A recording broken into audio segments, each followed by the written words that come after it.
A design like this, or any project for that matter, doesn't happen too quickly. It involves a lot of research, attending supplier showrooms, and not just once, many times, going from the tile shop to the flooring supplier, lighting, window treatments. Sometimes you second guess yourself and have to go back and just double check.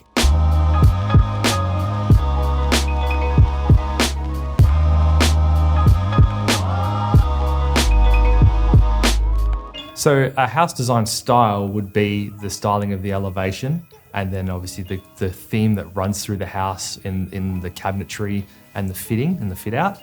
My first step for any interior design process is going through the colour selections of the home. That might be just the hard finishes or even down to the fabrics. I remember when I was studying and I made heaps of mood boards and I thought this is not something that I'm ever going to use, and I find now it's the most important tool that I have in every interior design project.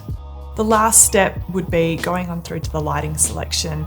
I think in this home it played such a key part to it that I wanted to dedicate enough time to understand the style to address the lighting in the correct manner.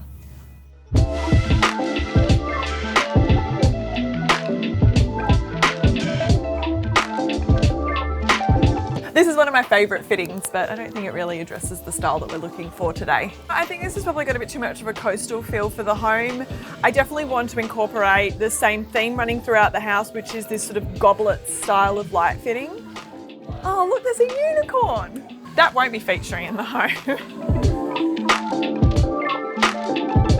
We have a series of 5 of these going into the kitchen. We're putting them in close proximity to each other to show their relationship together. I wanted to find a collection where they offer numerous different types of fittings that we could tie into a few different spaces throughout the home. So that's coming across through the floor lamp, the pendants, and our big chandelier here that we've got going into the theatre and the meals area.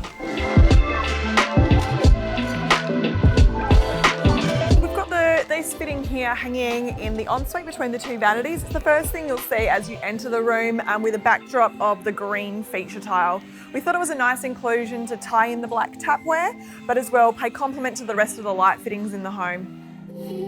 When I go through the electrical and lighting plan, I always consider where furniture might be placed. Where are those bedside tables going to go? Where are we putting some floor lamps? How is this space going to be utilised so that we've got the right requirements where we need it? When selecting furniture for your home, it's really good to draw up a furniture plan. It means that you can space plan and understand how big is that sofa going to be? Is that king size bed actually going to fit? Will 4 bar stools work on that island bench? Forward planning means that you won't make any bad choices when things arrive and they're actually meant to work in the space.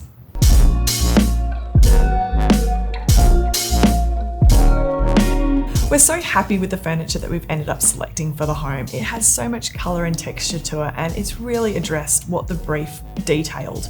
In my research, I came across a new fabric to me. It was called boucle. It was something that I've now started realising it's coming...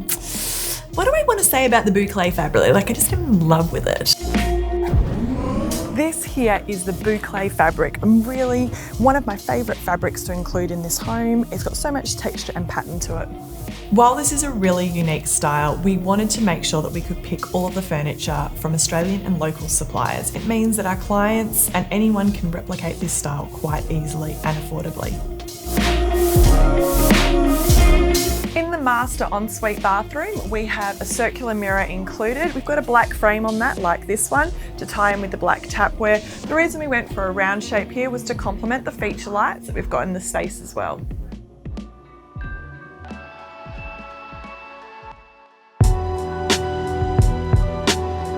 So we have some mid-century design elements within the feel of the house, as far as like the sunken theatre area. Including the sunken theatre in this home meant it was an example of a conversation pit from that mid-century style. Well, the furniture fit out of the display is the defining quality of mid-century in this situation, because we design and build modern, functional, contemporary family homes, but the styling is what really makes it mid-century for us.